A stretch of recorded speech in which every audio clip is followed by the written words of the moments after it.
I'm Luke Story. For the past 22 years, I've been relentlessly committed to my deepest passion, designing the ultimate lifestyle based on the most powerful principles of spirituality, health, psychology, and personal development. The Lifestylist Podcast is a show dedicated to sharing my discoveries and the experts behind them with you. Welcome to the show, sir. It's great to be with you, brother. Thanks for having me on. Absolutely, man. So tell me about the most exciting thing going on in your life right at this moment.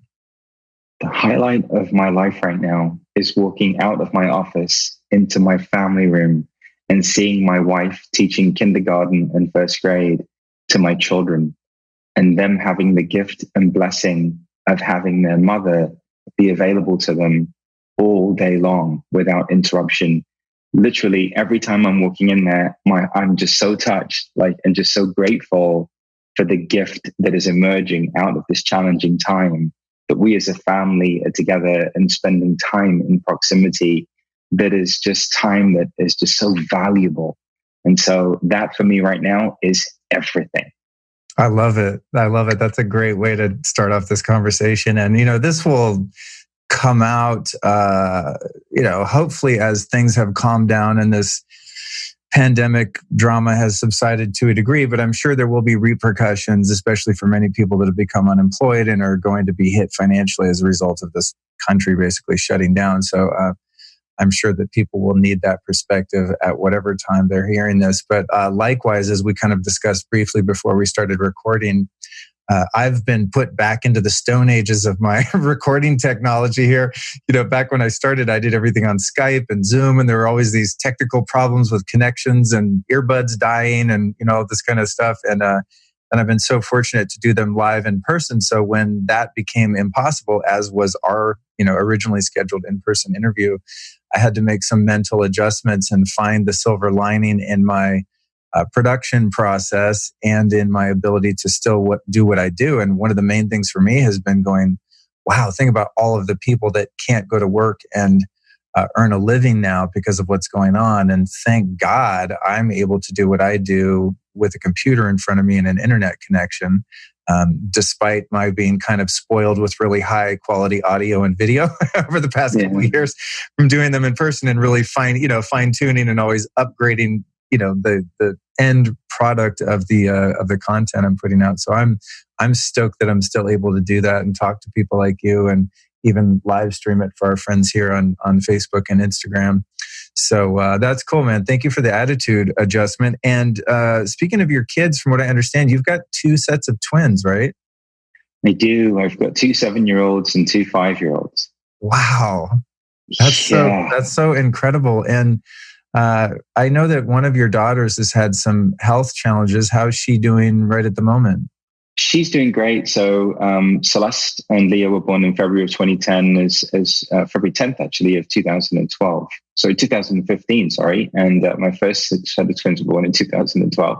And she was diagnosed with congenital heart disease and complex congenital heart disease. And so basically we were told while we were pregnant with her that she probably wasn't going to make it. She was subsequently born.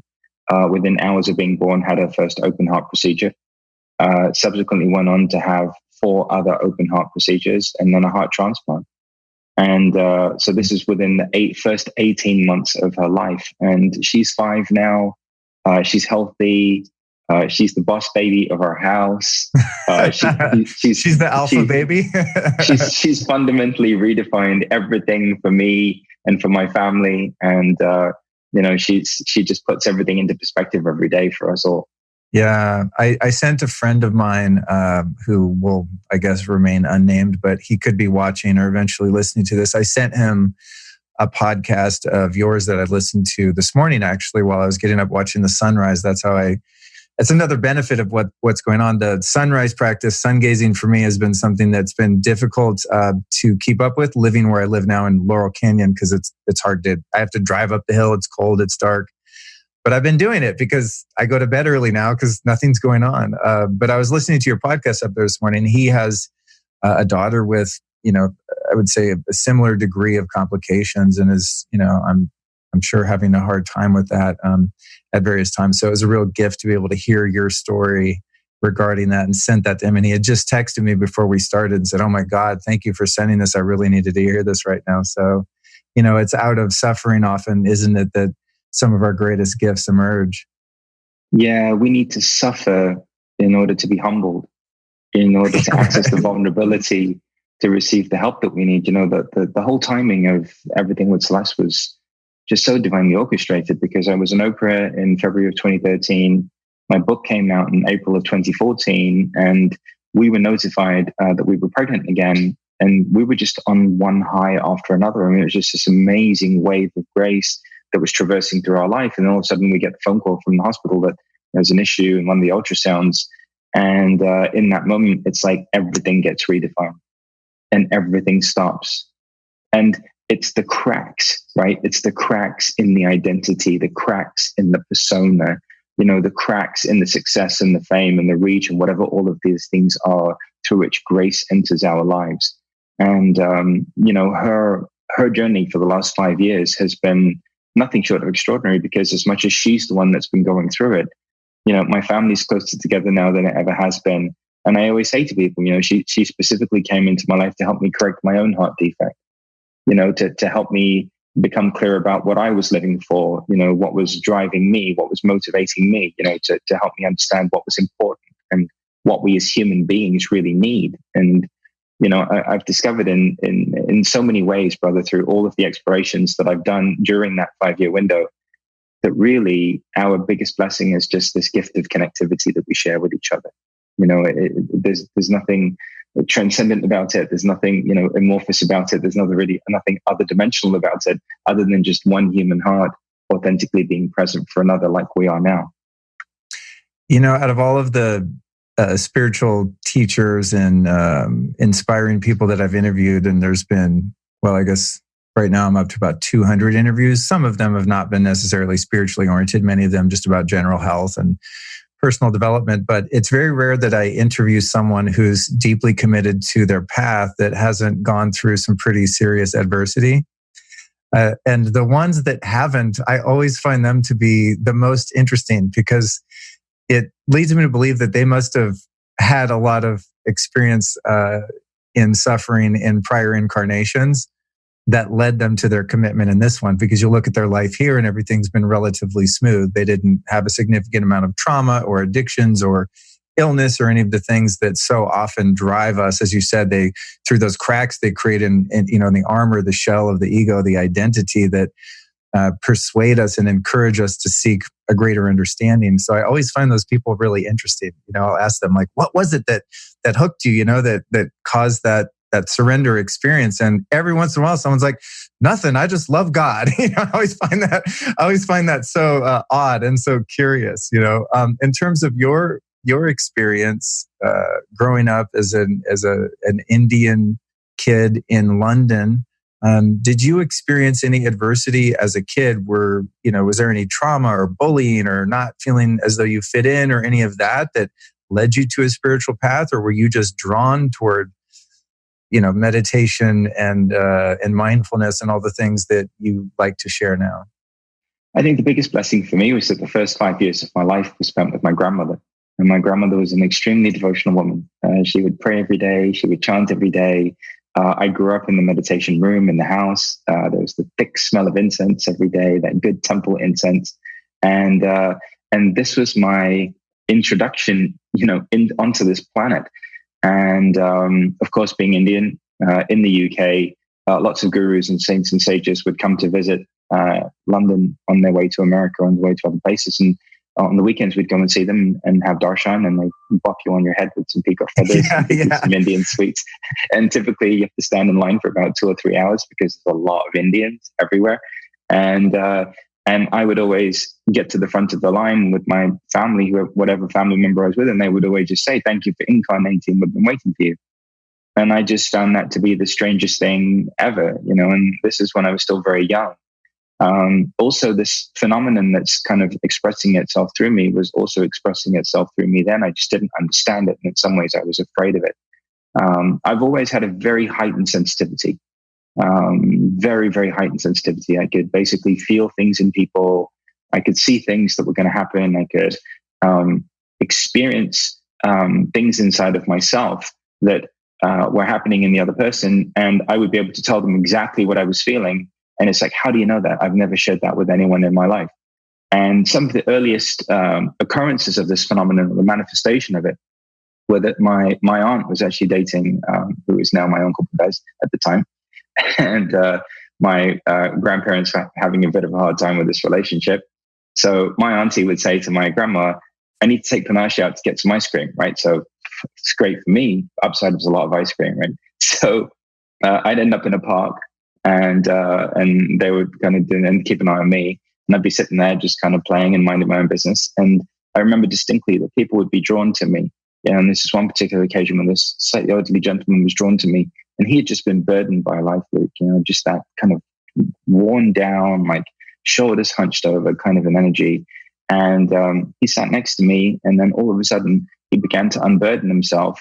And all of this stuff began to come out of him, like all of his sadness and everything that had been repressed at the subconscious level, we call them some scarers, began to come out. And once this was finished, he got up and he was sparkly. The only thing that I can liken it to is like somebody before an ayahuasca journey and somebody after an ayahuasca journey. I'm familiar with that contrast, yes. Yeah, except that there was no ayahuasca. It was just my presence alone and my beingness was happening.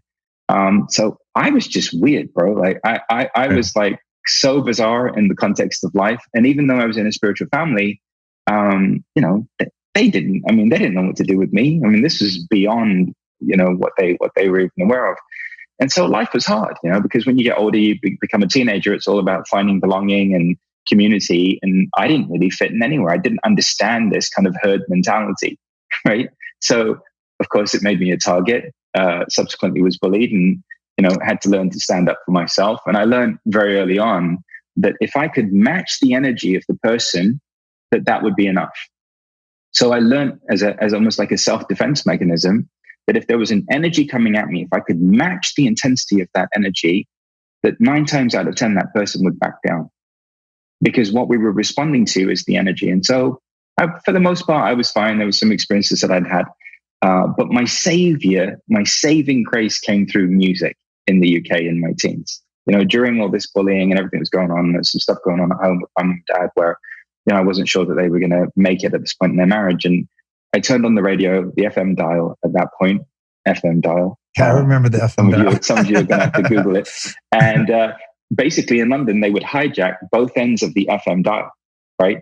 And there's this music coming out, brother, and it was like drum and bass at the time and jungle. And then it was basically garage and two-step. And I was just like, wow, this is the coolest thing. And so all of a sudden, I found an outlet for myself. I began writing lyrics and writing rhymes and got involved in pirate radio. And I was the only Indian kid involved in like the underground music scene.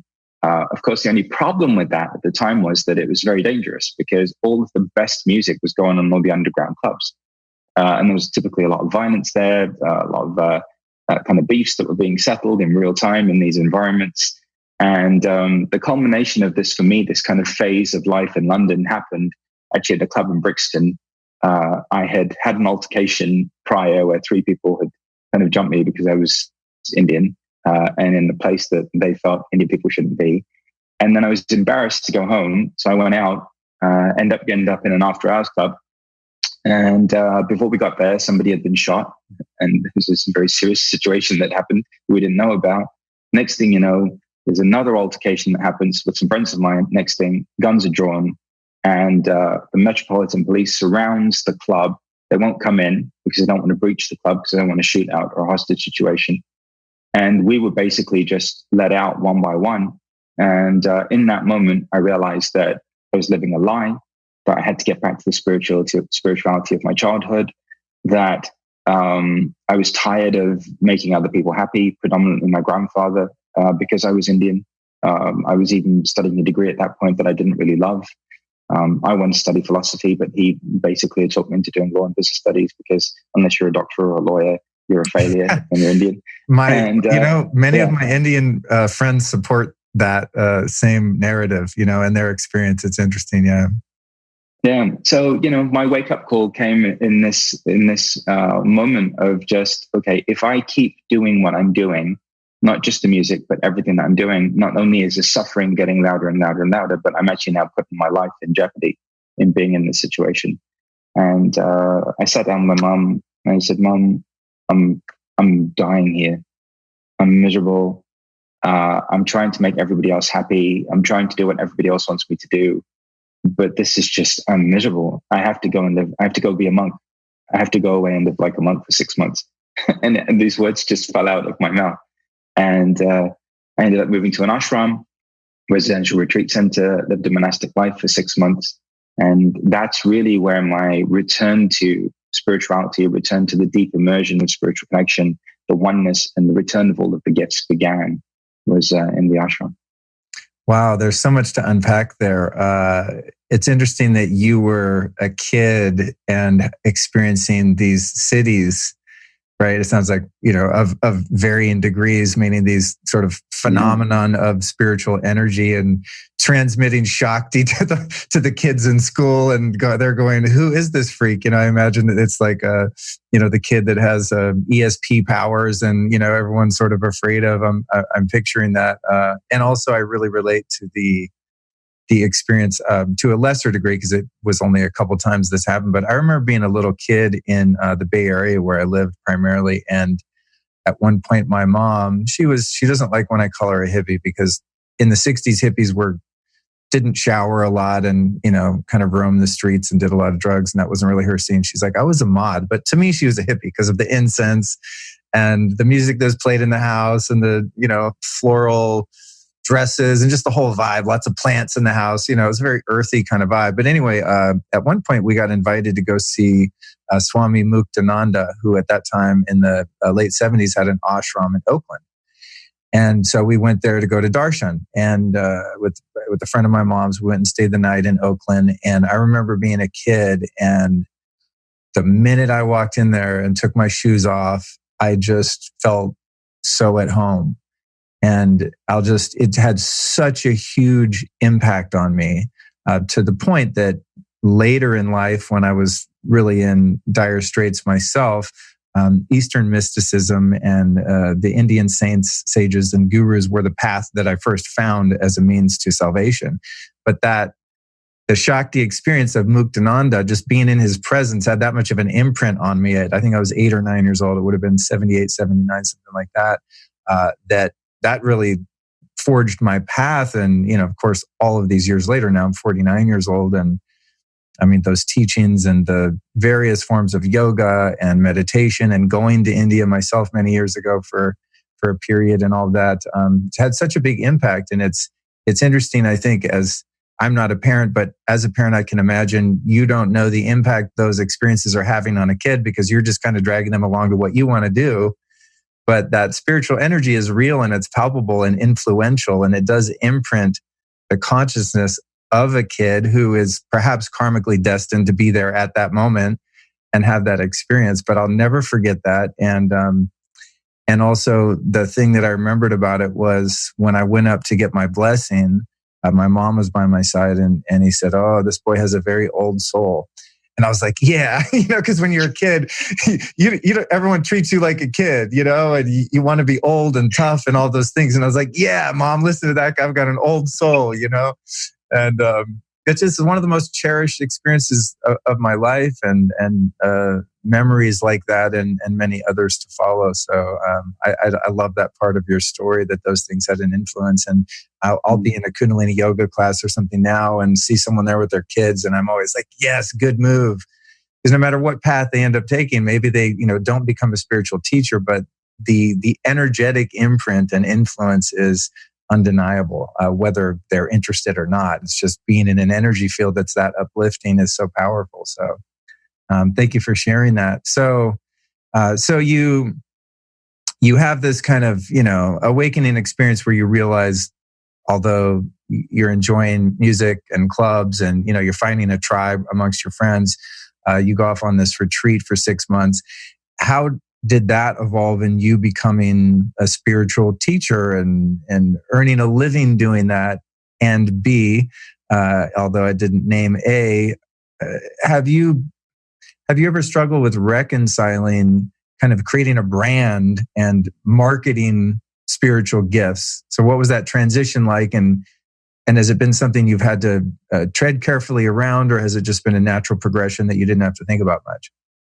So first of all, what you just shared with me was beautiful, because my mother, before she had me, had a stillborn baby girl, and she went to Ganeshpuri, and Baba Muktananda blessed me in the womb at 3 months old. What? Yeah. No way. Wow. Yeah. And the meditation center that we had in the home was Swami Muktananda's padakas, which are the sandals, were there. And we had a signed picture of Swami Muktananda on the wall and Bhagwan Nityananda on the back wall. And so this was my childhood. And so even when I went to the ashram, I went to South Fallsburg, upstate New York, because there's a room there where Baba Muktananda's chair is there and his sandals. And the reason why I went there is because people don't really go to that room. They spend most of their time in the temple or doing their seva. And so when I wasn't doing my selfless service, I would go and sit with Baba, who actually always felt more like my father than my actual father. It's a very strange connection I have with him. And this is where everything began to kind of awaken in me. So I can't believe you just shared that, but of course you just did. So this is how we're related. So then the other part of it is that, so in the ashram itself, it was very hard for me because, there was a guru there at the time, Guru Mai, and I love Guru Mai. I'm so grateful to her for everything that she's done for me, that she's done for my family, for keeping Baba's teachings alive in the world, and for doing everything that she's doing. She's just an incredible presence on this earth. And the hard thing for me was that people were experiencing things through me that you're only supposed to experience through the guru. And so, like, I would touch people, they would go into samadhi, I would know things about people, I would share with them. Like, I just had this habit of showing up at the right time in the right place with people, and all of a sudden sharing what was required, and then they would just fall on the floor and try and touch my feet and say, "You're my guru," and I'd be like, "No, get away from me." Oh, wow. And so it was very hard for me, and it's been very hard for me from the beginning, because I think that what happens is human beings need to compartmentalize things. And because I'm Indian, people put me in the box, right, of spiritual teacher or guru, but I'm not really that. I'm just like an old friend. That's the only way I can describe it. I'm not better than you. I'm not further ahead than you. I don't have anything that you don't have.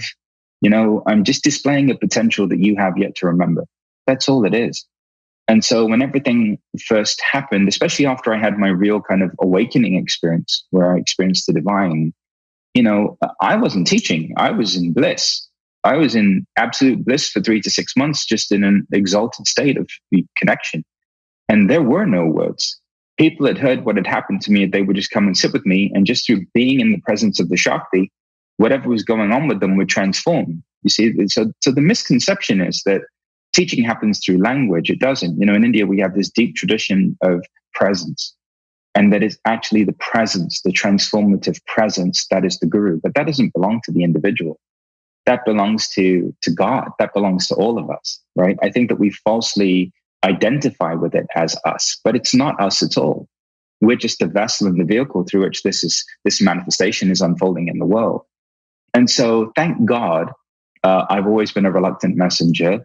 Thank God, egoically, I've never identified with spirituality. It was the furthest thing in the world that I ever wanted anything to do with. There were points in my life where I'd run the other way. And as it relates to the formation of the role and the identity, what happens is people create that. It's not that you create that. People create that. And they create that to have a box of understanding, and I said this with Oprah too. Oprah said, "So you're like Deepak?" And I said, "No, I'm Indian. I'm just Indian and in a spiritual capacity." So people then automatically assume, "Oh, he's like Deepak." And I love Deepak, right? So this is where, but if I was white, Wayne Dyer was alive at the time, they would have called me Wayne Dyer, right? It's just, but this is what we do as human beings. We take a phenomenon, we take an expression, we put it in a box of conformity that's understandable. So for me, I allowed this to become an expression when I met my wife, Jan. And when I met my wife, Jan, I finally met somebody whose intentions were pure, who loved me as the human being that I was, and who really wanted to be of service. She didn't need anything. And she said to me, she said, I love what you're doing. I love the integrity with which you're sharing it. Can I create some structure around this to help you? And I said, yes.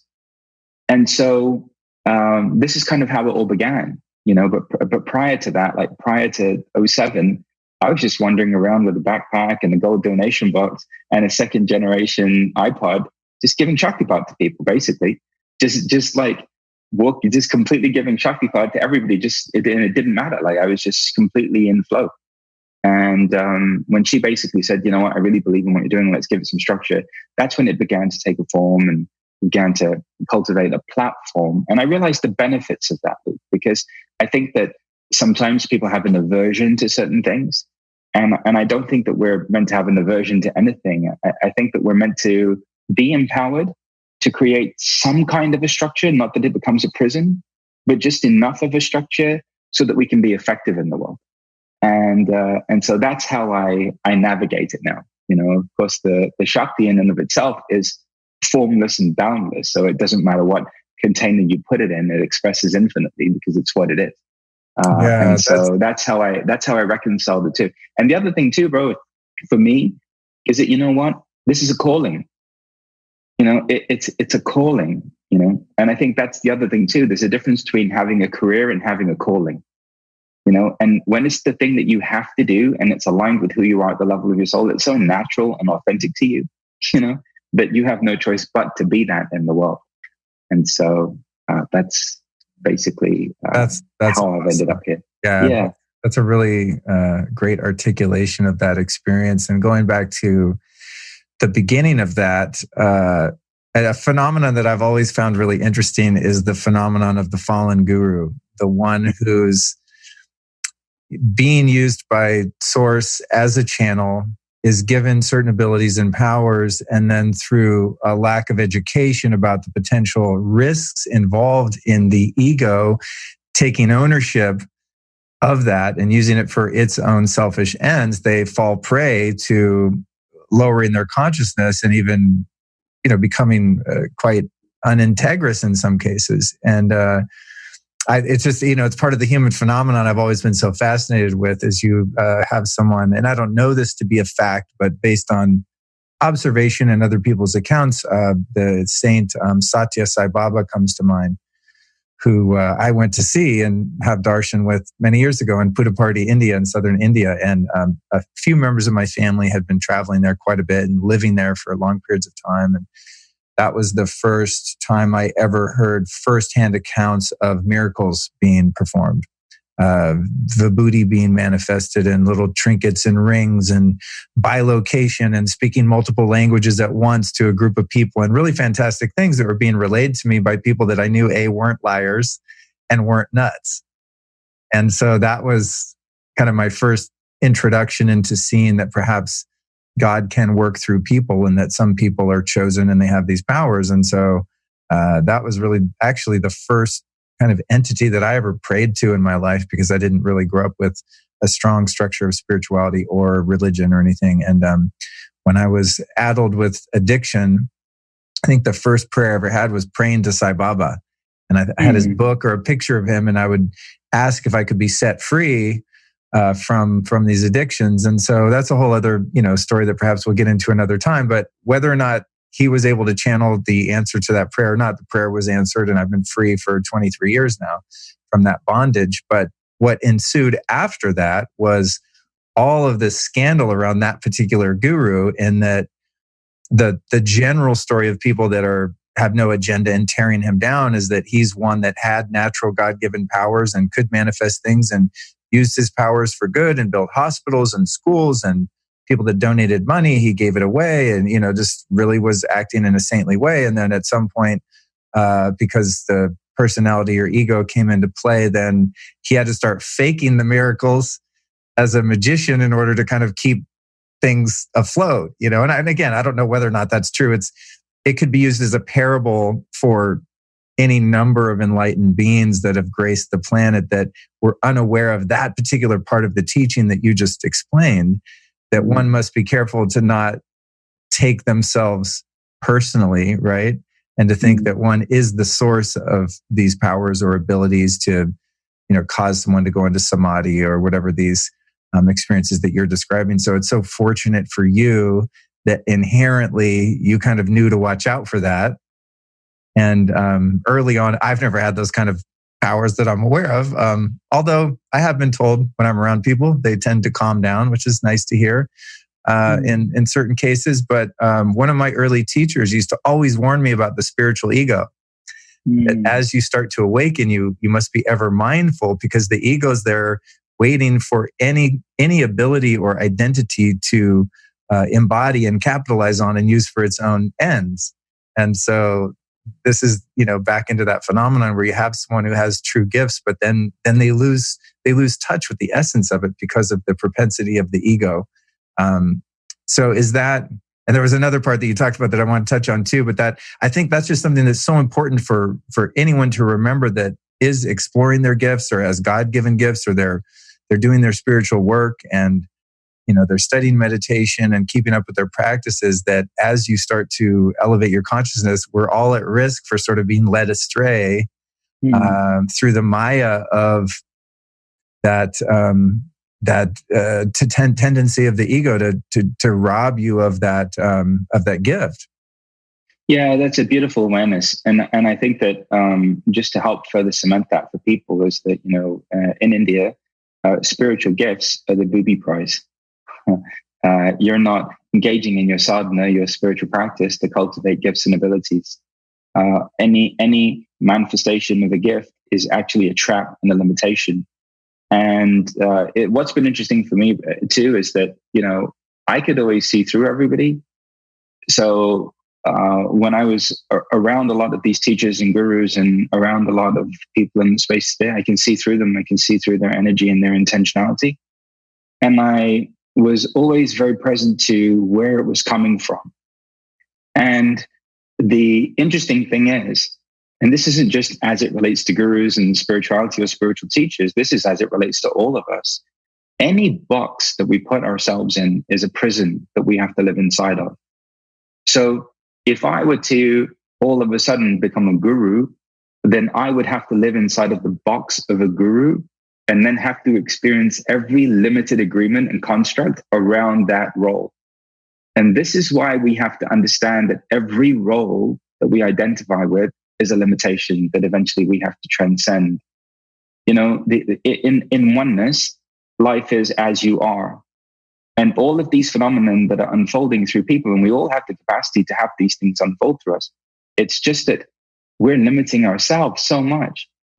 When you relax and you allow yourself to just simply be present with somebody, whatever needs to be shared is being shared.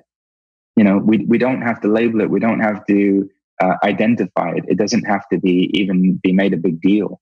But the more you diminish yourself in who you are, the more the self, the essence of who we are, begins to express through us. And one of the things that I love about what you're talking about is the notion of the spiritual ego, because there's a core identity that for whatever reason we believe isn't good enough. And then we create this spiritual identity, which is almost a better than version, right? But the problem, right? So it's not enough that we have one identity. Now we have another identity superimposed over the first identity, right? Which is better than. Look at me, I'm holy and I meditate, and right? So look at my mala beads and orange robe. Exactly, right? But it's just another prison. Right. All we've done is we've upgraded our prison, right? We have a slightly nicer toilet seat. We have slightly nicer toilet paper. Maybe the prison bars are, fuzzy and warm instead of cold and hard, right? But ultimately, we're still in prison. And for me, my intention and my pursuit has always been absolute freedom. What is available to me beyond roles, beyond gifts, beyond all material phenomenon? And, one of the main catalysts for me in that discovery has been ayahuasca. And it's interesting how ayahuasca came into my experience, because right around the time when I was going through everything with Celeste, she received a heart transplant. And then shortly after receiving a heart transplant, Michael Beckford called me and said, "Bro, I need you to do me a favor." I'm like, "What?" He said, can you go lead a retreat in Costa Rica for a week? They do plant medicine. Is that okay with you? I'm like, yeah, sure. What's plant medicine? He said, oh, it's this plant from the Amazon. People take it. They have mystical experiences. I'm like, sure, I'll go. So I went. At Rhythmia? And yeah. And the first time I was there, I wasn't going to do the medicine. But I had people that had come there from all over the world who were doing the medicine for the first time. So I'm like, well, listen, I better do this to find out what it is so that I can help people the next day. If I don't have the experience, how am I going to get through that? And the interesting thing is that my interfacing with ayahuasca, breath work, the Amazonian kind of lineages of light allowed me to not only shatter, but fundamentally scrub whatever was left of panache that was in the way. And that experience began. It's been about a 3-year journey. I've been going back every year. And through that experience, I have really now gotten to a point where I'm able to be embodied, able to be fully present and available. I'm not just off in transcendence, barely tethered to this reality by a golden thread. You know, it's been very transformative for me, because what we forget about in Eastern mysticism is the body. You know, we're cultivating, you know, the ability to transcend, the ability to live in these states of super consciousness, but we're not embodied. And so it's through these experiences and the blessing of this consciousness and this mother coming into my life that I was able to finally embody and actualize all of the potential that I had inside of me. And the shamans were always shocked that I would do the medicine. Everyone was always shocked that I would do the medicine. You know, they're like, you know, normally people in your position don't do the medicine. And I'm like, well, listen, I owe it to my children to drink the medicine. You know, I owe it to my lineage. I owe it to my wife. Like, I owe it to the people that come to see me to drink the medicine, because in drinking the medicine, it's like walking through a metal detector. You know, you can fool the world. You can fool the world, right? And you can be deluded in yourself, but the medicine is going to show you the truth of who you are. And in walking through that metal detector, I was able to see all of the parts of myself that I had to see, feel what I had to feel inside of myself, and then emerge as the authentic, natural creation that God had made, and to be able to be at peace in that and embody that. And so, anyway, I just wanted to share that. That's amazing. You know, it's funny. I didn't have in my list of questions, which sometimes I just completely ignore, as has been the case in this conversation, because they're not necessary, at least not yet. But I was going to ask you just intuitively if you've experimented with plant medicines, because in my own journey, it's been in the past year and maybe almost a year and a half, there's been, I don't know, a lot actually, a lot of those experiences. And it was a huge step for me because, as I said, I have a background in addiction. So 22 years of not taking anything mind altering other than coffee and, you know, cigarettes back in the day, still coffee, lots of it. It was a huge sort of risk for me. And I really took about a year of contemplation and really going inside to determine whether or not, you know, what my motives were. In other words, if my motives were pure and if there was any risk of being, you know, drawn back into the old way of life. And, you know, I became convinced that there weren't, and that it could only be beneficial. But oh my God, I feel like in the time since I first went to Rhythmia, which was my first experience, and did those first 4 and then did 4 more a couple months ago. And I've done a number of peyote ceremonies and even some mushrooms and whatnot. I can't imagine where I would have been had I not done that. I would feel like I was in the dark ages in a sense. You know, it's like I was able to, I think because of all of those years of work that were just, you know, householder work, man, just meditate, pray, be devotional, study the books, do the yoga, do the breath work, go to darshan, seek out holy company, you know, just the basic fundamental stuff, addiction recovery principles, all of that. I think because of that foundation, I really knew what I was doing when I walked in there. Even though I had never done it before, I absolutely knew what my intention was. And when the insights started to come, I knew what was going on. And it was like, cool, let's do this. Let's go deep into the shadow. And some of it was deep into bliss and just oneness and universal consciousness and all the fun parts of, you know, medicines. that sometimes ensue. But when it came to the things, as you said, the metal detector elements, for me, the things in my pocket that were setting off the detector, I mean, I was excited to get in there and really dig in and heal those things, and still am, because I'm sure there's, still more to discover. But I honestly can't imagine where I would be having not had those experiences. I would be fine. I'd be living my best life, I'm sure. But plant medicines have just catapulted me into a completely different stratosphere of understanding, and been able to clear so many of my blocks, really, the things, just blocking me from my full expression, and all those limits that I put on myself because of early traumatic experiences. I mean, it's just like, it's not, it's one thing to have an intellectual understanding of, as you described, being bullied, or, reaching this sort of existential crisis as a teen where you weren't living your purpose, and things like that, or traumas that are more acute that many of us have gone through, like some of mine have been. Regardless of the degree, I think that it can take a really long time to really ferret out the truths without that assistance. And that, for me, just sped things up so much, where in 4 days, I just went through years of shit and just got it out of my experience and moved on. And it's just incredible. And I always add the caveat that I don't necessarily know that would be the experience for everyone. So I'm not a cheerleader. Yeah, you go off, everyone do psychedelics or plant medicines. For me, it was the right time. I was in the right place, the right setting, with the right guides, and had done enough foundational work where I really walked in and was very solid about who I am, what I'm about, what my intentions are. And I think with all of those things combined, it's been amazing for me, and I look forward to exploring more. And was not expecting that from you. As you said, as the shaman's like, wait, you're going to drink? Yeah, man, I'm here with everyone. So I appreciate your courage. And also, amongst the spiritual teacher circles and the guru circles, there are some people that are adamantly opposed to that path, also for various reasons. And so I know that anyone, that has a platform that's going on, sitting down with Oprah and doing the things you've done, you stand to perhaps get a bit of criticism or be discredited even in some cases, because of that exploration. So I respect your courage to follow your own heart and path and just do you. I had the blessing of sitting down with Taita Bonito, who's from the Colombian lineage that it has kind of become the foundation of everything, that shared it with me. And I said to him, what you're doing is giving Shaktipat with plants. I said that my experience of Mother Ayahuasca and the Kundalini Shakti it's the same phenomenon. Right. You're giving the transmission through nature, right? And I said, in India, we give this initiation or this transmission person to person, right? We extend this invitation through individual to individual.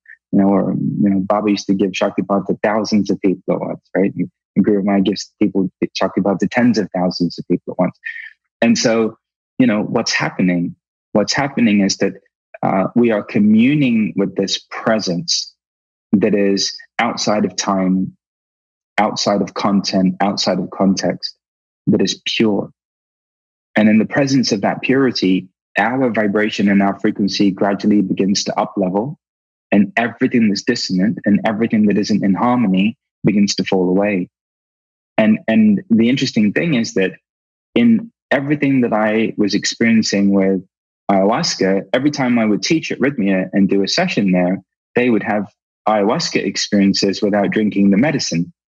Wow. And they were shocked. They're like, Nash, how is this happening that we're experiencing these things and having visions and seeing all of these things without drinking any medicine? And I would have to explain. In India, it's called Shaktipat. Right. This is what happens through the gift of Shaktipat, because what we're doing is awakening the dormant potential that resides at the base of your spine. So in ayahuasca, the ego goes to sleep, and Mother Ayahuasca begins to rise and goes through all the chakras, goes through the nadis, and goes through a very intense purification, purifies the pineal gland, and you're going through this very intense purification, right? But she's working through you diligently, layer by layer by layer. When you give somebody Shaktipat, same thing.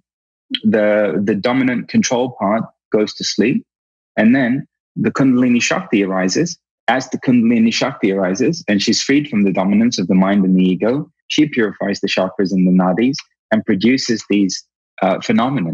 And so for me, it was like a masterclass in Shaktipat and what was happening in Shaktipat through ayahuasca, which is a manifestation of that, you know. And look, here's what I'll say, you know, ultimately for me, people need to follow their heart and connect with what resonates with them. And at the point when Rhythmia came into my life, I was literally unwinding 18 months of the hardest window of time that I'd gone through.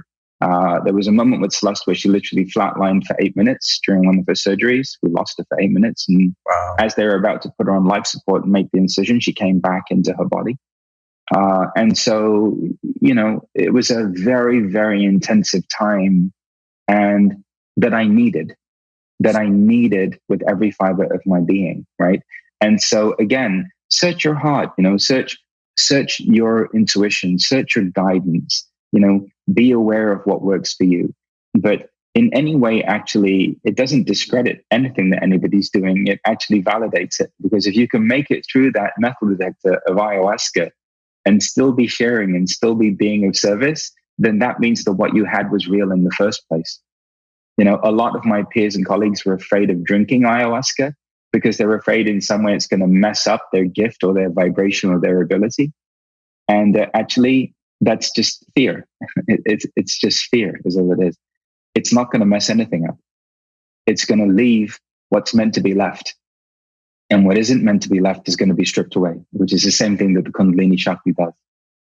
That's a really interesting correlation. I appreciate that perspective. And I've observed, you know, as I said, through interviewing so many different people, and plant medicines, even before I did them, was something I was curious about. So I would often ask a spiritual teacher of sorts, you know, what their opinion is, because I was curious and I wanted to take in as much information from different perspectives as I could. And I can almost say with 100% certainty that every person that was anti-plant medicines was a person who had not had the experience.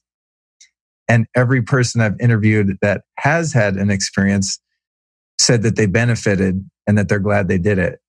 I mean, I can't think of an exception. There may have been, but that's pretty universal, at 90%, if not 100%. And that was one of the indicators to me that's like, well, what's everyone so afraid of? The people that haven't done it. Whereas all the people that have done it are like, oh my God, it changed my life, you know, and they tell me all these stories of all these healings and, you know, the understanding that they have about themselves and their life and their mission and all of that and all of the healing of trauma. And that was one of the big things that really piqued my curiosity. I thought, well, I'm going with the people that have had the experience and came back to, you know, live to tell the tale. And it's, you know, largely a positive tale, apart from, you know, you have a tough night here or there. Everyone's had, I think, you know, a night that they've struggled a bit. And, you know, some journeys are easier and more fun than others. But I've never heard anyone come back from the experience yet. I'm sure they exist. I just haven't interviewed them and saying, oh my God, it was a huge mistake. I wish I had never done that. So that, you know, that's kind of what led me to it. I'm curious, though, on your perspective, now that we're on this, which is a unexpected topic, as I said, I'm going back to my first 4 experiences in Rhythmia. And, man, I mean, I've told the story a bunch and I've done multiple podcasts. In fact, when I went to Rhythmia and then later in the year, Soltara, in 2019, I did, you know, 6 hours worth of content about each of those weeks and documented the experience while I was there and did interviews. And it was a really pretty extensive kind of gonzo journalism, immersive reporting experience. So people can go back and hear that. But aside from just having a very visceral memory of the very first moment when it started to come on in the first ceremony, again, you know, to create the context here, I had not had a sip of wine or anything that made me feel anything except coffee in 22 years at that point. And when ayahuasca hits you, man, you know, it's like, you're not sitting there wondering, do I feel anything? You're wondering that for a little while, but then when you feel it, man, you really feel it. And I remember just this sense of, it was almost a sense of relief that I was safe, you know, especially within the context of recovery, you know, that when it hit, it wasn't like, oh shit, am I drunk? Am I going to start drinking now or doing drugs? It was like the last thing on my mind. It was just, oh, I'm safe. I'm okay here. This is okay for me. And it's good. It was a sense that this is a positive thing, but I have to admit, it was also really fun. The first couple nights, I was like, oh my God, this is amazing, to just be able to be unencumbered by the body and the personality and the mind, and just to be in that place of blissful conscious awareness, which is, it comes in spurts every once in a while on the natch, but it's exceedingly rare. And when it happens, it's, for me, hasn't been that intense or that long lasting. So to have that experience for hours on end was just, that alone was life changing. But what I wanted to get to and kind of get your take on is my experience of it in general is that it somehow has the ability to lift the veil of our senses that limit us to our physical subjective experience and allow us to experience that wider degree of consciousness, to where, sure, I still know my name's Luke and I know my body's laying there and I still have a thought here or there, but largely it's like I'm a fish that's poked my head above the water of the sea going like, oh crap, there's a sky out here. It's like you're able to access all of these different dimensions. And within those different dimensions, for me, what seemed to be happening was that there were other unidentifiable beings of consciousness or other entities that possessed intelligence and knowledge that weren't me per se, and they weren't the Godhead, the supreme God itself, but rather beings, messengers, entities, etc., that I was able to then interface with because I had popped through the dimension of my limited subjective experience. And they came to me not as faces or little green men or anything like that. It's just when I would go to communicate with it or them, it was always, if I had a question, it wasn't like, God, what do I do about this? Or what's the answer to that, God? Or even Mother Aya, what's the answer to this or that? It always comes out, well, not always, but most of the time is, what do you guys think about this or that? It's almost like a council of beings of some sort that are, as I said, unnamed and without form, but it's a group of intelligent beings that seem to be there, and that perhaps they're here right now, but because I'm in my body and there's nothing that's activating the pineal gland or doing whatever the ayahuasca does to enable me to work interdimensionally, at least on a perceptual level right now, that the ayahuasca facilitates that. And in that experience, I got answers to everything. Anything I ask is just, boom, here's the answer. Why am I like this? Boom. Why is this pattern? Why am I stuck in this pattern? Boom, there it is. What happened in this relationship, this career choice? What is it about money? What was it about my childhood, about the abuse, this, that? And it's just the answers are instantaneous and seem to be coming from these other beings of sort, almost an ET kind of experience without the spooky alien bit, just extraterrestrial, meaning not of this earth, of other dimensions. I settle that to kind of just create the context for some of my experience. Did you get the sense of any of that too? Or what was it like for you in terms of where the answers and insights were coming from? So everything in the shamanic tradition is an initiation that takes you deep into the core of yourself. I actually, interestingly enough, did a sweat lodge. And on the surface of a sweat lodge, it's uncomfortable. You're in a crowded space. You're sweating on top of each other. It's hard to breathe. But the very second you close your eyes and surrender to the experience, you're in the womb of creation, being loved by all of creation. And everything in life is an initiation. Ayahuasca is an initiation into truth that we've known in India for thousands of years, that we have a body, but we're not our body. We have a mind, but we're not our mind. We have feelings, but we're not our feelings. That really what we are is a luminous body, but we've been programmed to believe that we're our physical body and our physical manifest environment. And so ayahuasca and all of these phenomena, Shaktipat, ayahuasca, whatever it is, they're giving you an entry point into the luminous aspect of yourself. And what's interesting about what you're saying right now is that those same beings that you experienced on ayahuasca are around you right now. Do you know this? Okay. Are you aware of this? In theory, yes. Okay, close your eyes. Okay. And just take some breaths and just relax.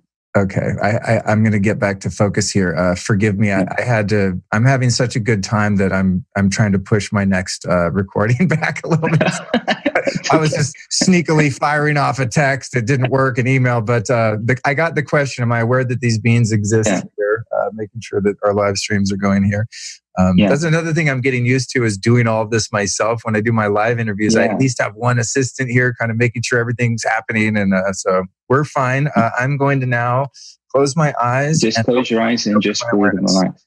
Okay. So we are always surrounded by siddhas, around luminous beings. Okay, so we have this phenomenon of Siddha Loka where all these amazing, brilliant, golden, luminous beings reside. And we always have access to them.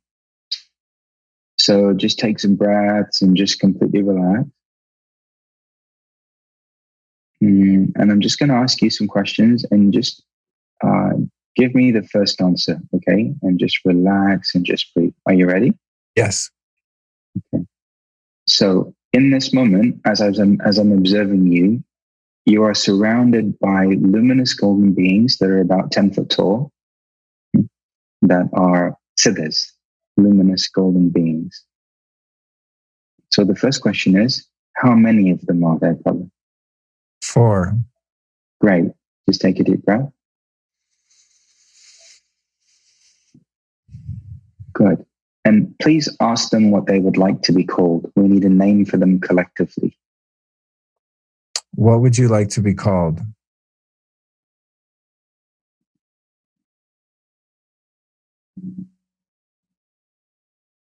Friends. Okay, good. Okay. Now, what we've done is establish the connection between you and the core essence of yourself. Okay. So here's what we're going to ask for. Ask them to fill your heart with the love of God. Please fill my heart with the love of God.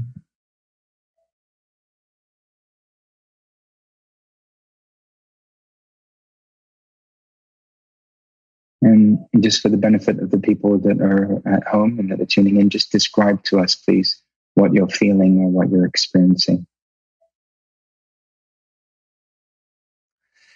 The moment I asked that question, my mind got incredibly quiet and still, to the point where the clock on the wall is thundering in its ticking and talking.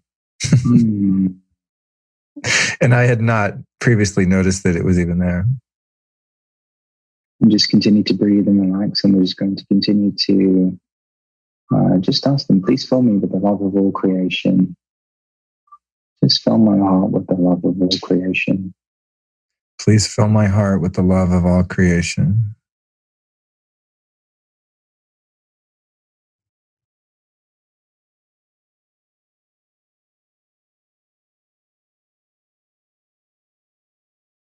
And just describe to us what you're feeling.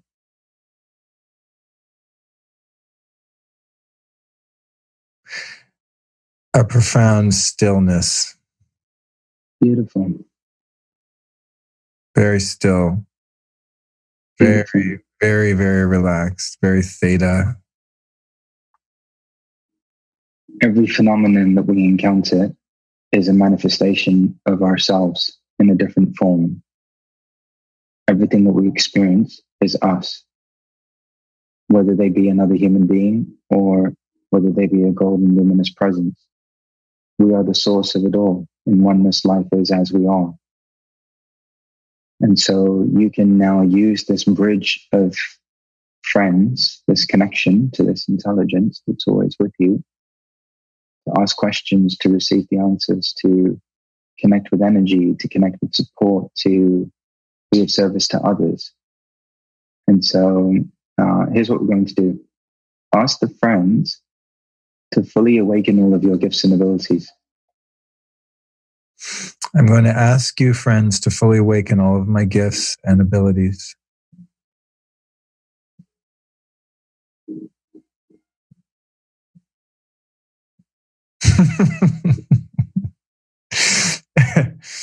When I said that, I heard back, "Get ready." It's funny. Oh, it's so good. So what's happening is this. We've established a connection with this core essence and intelligence that we have inside of us, that we all have access to. You see, it's just that we're looking outside of us and it's not outside of us. My journey with plant medicine ended with the medicine telling me that I was the medicine. And so through that experience, I feel like I've come to a completion with that work. It served its purpose, but ultimately what it did was purify the vessel, the body. The body is nature. So for me, the greatest blessing that it offered me was a purification of the vessel, because the light and the gift and the presence and the manifestation was already flowing through the vessel. So the more we purify the vessel, the more everything opens up.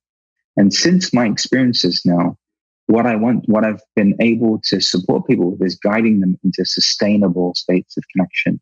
So, how you're having those experiences and those peak experiences of bliss and of joy? Well, those are our natural state of being, you see? And we can embody those states, because when we're being naturally who we are and we're being authentic in who we are, at that point, we have access to every energy, every vibration, every frequency, every intelligence, because we're no longer separating ourselves from ourselves. We realize that we're the core essence of everything and everyone. And so even when I'm working with people, I'm not resolving anything in them. I'm resolving whatever they have going on inside of myself. And in resolving it in myself, it disappears in them. And that's love. Wow. That's a trip. That's love. That's really interesting. Yeah. So have fun with the friends and let me know how this interaction evolves and how it unfolds, because you can ask them for anything. You say, please, send me, vibration, send me support, send me whatever it is that you need, right? This is your way now of connecting with this infinite consciousness. So think of it in terms of this. There's the physical body, then there's the light body, then there's divine consciousness. At first, because we're stuck in this illusion of matter and density, we forget that we have a light body and we forget that we have access to divine consciousness. Then we have some form of spiritual awakening, and then we remember, oh, wait a minute, I'm not my material possessions, I'm not my mind, I'm not my pain, I'm not my story, I'm not my emotions. I am this luminous presence, I am awareness. Then beyond that, we begin to gain access to this divine consciousness that's ever present, which is basically just an infinite field of energy with no beginning and no end. It just vibrates at the resonance of love, but it's beyond the human definition of the word love. This is what God is, right? And so what happens eventually is that all three of those bodies merge into one. They blend. Divine consciousness and the light body and the human and the physical experience of reality all blend into one. And at that point, you become a doorway and a bridge through which love and all of these greater expressions are made manifest in this world for the benefit of others. And typically that's right around the point where your individual self, this notion of an individual self, dissolves. And at that point, you become more identified as the universal expanded self. And through that, you become a bridge for others to go through that same transformation. Beautifully stated. Before we sign off, tell us about your book. Well, the book was born as a result of my journey with Celeste, and also as a result of working with people for the last 20-something years from all over the world. I began to just see some commonalities. And one of the biggest commonalities that I could see, that regardless of what somebody had accomplished or what somebody had done in their lives, was this feeling of not being enough. For me, it was this, in every single person, it was the same feeling. They didn't feel like they were enough. So they went and built $1 billion company to prove that they were enough. They didn't feel like they were enough. So that's why they were self-sabotaging, or were in addiction, or, were undermining themselves in some way, right? Because of the pain of not being enough, the pain of rejection, the pain of, abandonment, whatever that pain was that they were experiencing. And so in working with people, I realized that what we must do, what is imperative now, is to restore the feeling of being enough in humanity. That we must remember that we are enough, and that remembrance of being enough comes from the reconnection of who we are with our essential self. Because at that level, we're already everything. Everything that we want resides there. In every wisdom tradition, when they speak of healing, they speak of returning to the essential self, returning to nature, returning to authentically who you are, becoming simple again, becoming childlike, becoming innocent. And so the book is a doorway into that reality. And really, it's a book about samadhi. It's a book about living in connection, and how living in connection and living in this state of being is really the answer and the solution that everybody's looking for, that everybody wants, and that everyone's trying to get through external means, But the very second we start to look inside of ourselves, and we start to examine who we are, and we start to disengage from all of these carrots that are downward in front of us, and lies that are projected on top of us, and the pain, and all these other things, the more we revert back to our original design.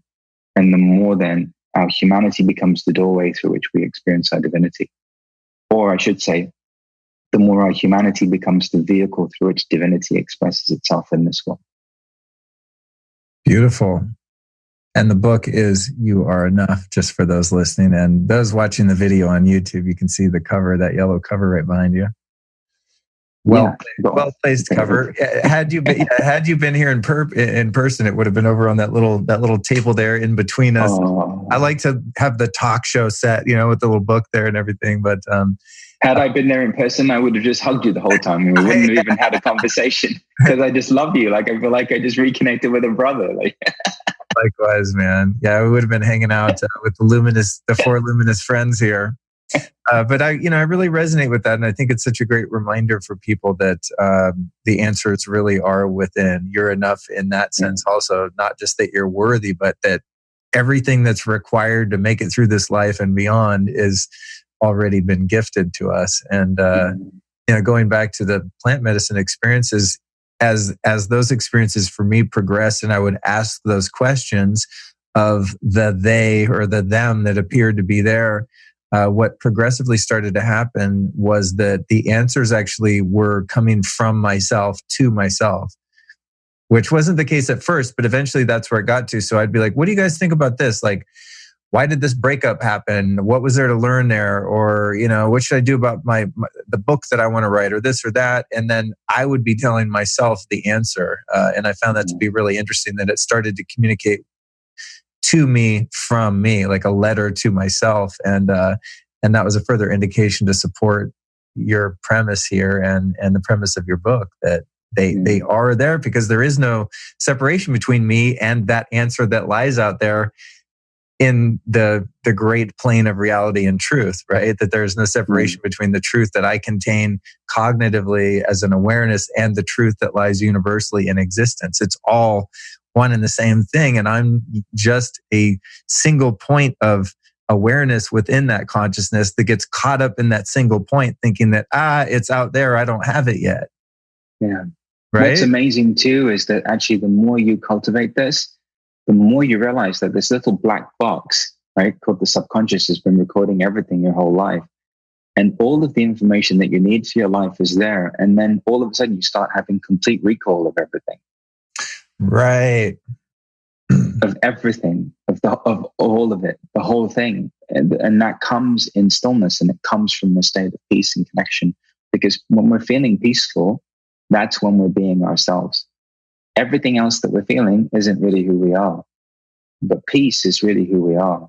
And so when we're being peaceful, all of a sudden, when we need to know something, it's almost like we have a recall of it. We're accessing into this wisdom that is beyond the cognitive mind.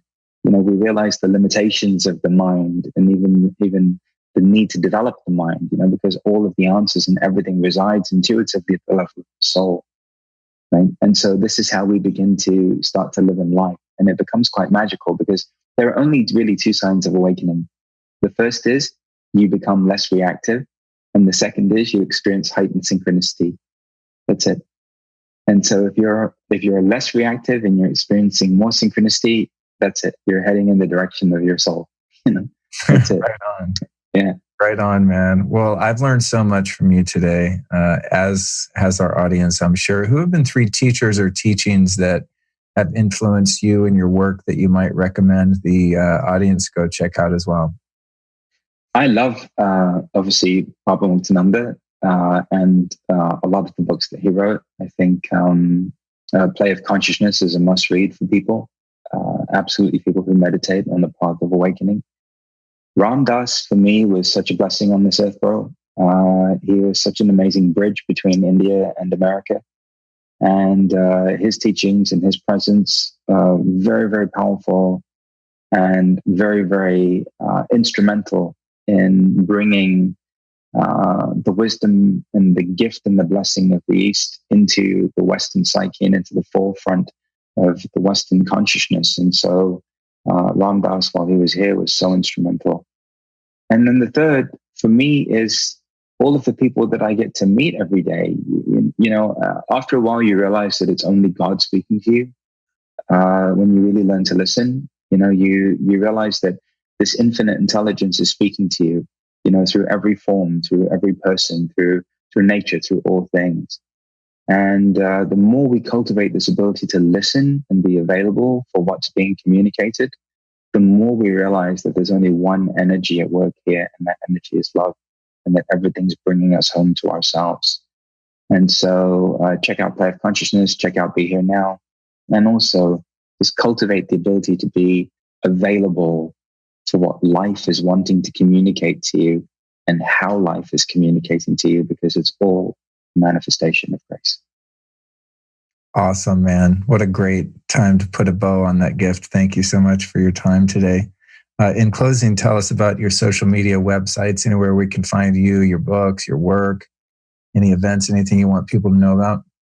So the website is panachedesai.com, which is PANACHEDESAI.com.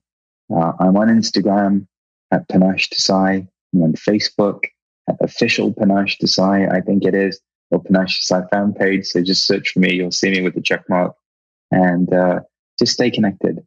I can't wait to just stay connected with everybody. And I'm so grateful to you, Luke, for this platform and for the gift and blessing of this time and for the way in which you share yourself and your journey, bro. Like, it's been wonderful just watching you, and seeing your evolution, and to connect with you just makes my heart so happy. So I love you. Thank you, brother. Likewise. Love you too. Thank you so much. And with that, we'll end the show, and I look forward to seeing you again.